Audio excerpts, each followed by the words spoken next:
कट्टरपंथियों के निशाने पर आए हिंदुओं को लगातार निशाना बनाया जा रहा है। उनके घरों पर हमले किए जा रहे हैं, लूटपाट की जा रही है, हिंदू महिलाओं पर अत्याचार किया जा रहा है। कट्टरपंथियों की धमकी के बाद एक हिंदू बेटी ने बॉर्डर पार करके भारत में शरण लेने की कोशिश की, लेकिन कानूनी दांवपेच में ये बेटी उलझ कर रह गई। बांग्लादेश बॉर्डर से ये एक्सक्लूसिव रिपोर्ट आपको जरूर देखनी चाहिए। यूनुस की तानाशाही आउट ऑफ कंट्रोल। टॉर्चर की वजह से भारत भाग रहे हैं हिंदू। कट्टरपंथियों के डर से भागी हिंदू बेटी। बांग्लादेश में हिंदू बिल्कुल सुरक्षित नहीं रहे। हिंदुओं पर जुल्म की तस्वीरें पूरी दुनिया देख रही है। बांग्लादेश में शारीरिक हिंसा के साथ साथ अब हिंदुओं को मानसिक प्रताड़ना का शिकार भी होना पड़ रहा है, जिसका जीता जागता सबूत है ये मासूम। इस नाबालिग हिंदू बेटी को देखिए। बांग्लादेश में अपने साथ किसी तरह की अनहोनी से बचने के लिए इस हिंदू बेटी ने कट्टरपंथियों के डर से भारत आने का फैसला किया। कहते हैं मरता क्या ना करता। इस हिंदू बच्ची ने कट्टरपंथी के जुल्म और सितम से अपनी जान बचाने के लिए भारत की सरहद में अवैध तरीके से एंट्री की कोशिश की, लेकिन बॉर्डर के पहरेदार बीएसएफ ने कानून का पालन करते हुए इस बच्ची को रोक दिया। ये नाबालिग बच्ची बांग्लादेश के पंचगढ़ जिले की रहने वाली है और वो उत्तर दिनाजपुर में बिना वीजा के बॉर्डर पार करने की कोशिश कर रही थी।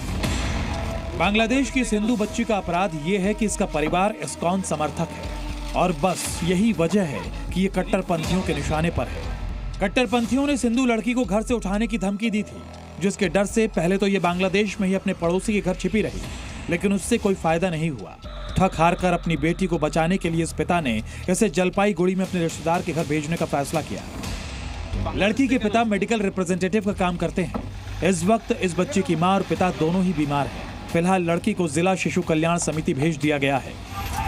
इस तरह की बढ़ती घटनाओं को देखते हुए इस्कॉन ने कहा है कि बांग्लादेश में हिंदुओं पर हमले रोके जाएं, मगर कट्टरपंथी अब भी भड़काऊ भाषण दे रहे हैं और नरसंहार के लिए उकसाया जा रहा है। हम देख रहे हैं कि बांग्लादेश में जो कुछ लोग हैं वो बहुत ही भड़काऊ भाषण दे रहे हैं और जेनोसाइड का आह्वान कर रहे हैं। तो ऐसे लोगों के खिलाफ जल्द से जल्द बांग्लादेश सरकार एक्शन लेगी, इसकी भी हम आशा करते हैं। शेख हसीना के देश छोड़ने और कट्टरपंथी के हाथ की कठपुतली सरकार आने से बांग्लादेश में हिंदुओं पर हमले बढ़ते जा रहे हैं। शेख हसीना के तख्ता पलट के बाद बांग्लादेशी कट्टरपंथी बेकाबू हो गए और हिंदुओं पर लगातार जुल्म कर रहे हैं। इसी को देखते हुए भारत सरकार ने 9 दिसंबर को विदेश सचिव को बांग्लादेश दौरे पर भेजा था, जहां विदेश सचिव विक्रम मिस्त्री ने हिंदुओं पर जुल्म का मुद्दा उठाया। साथ ही हिंदुओं पर जुल्म को लेकर भारत की चिंता बांग्लादेश सरकार के सामने रखी। India's desire to work closely with the interim government of Bangladesh authorities.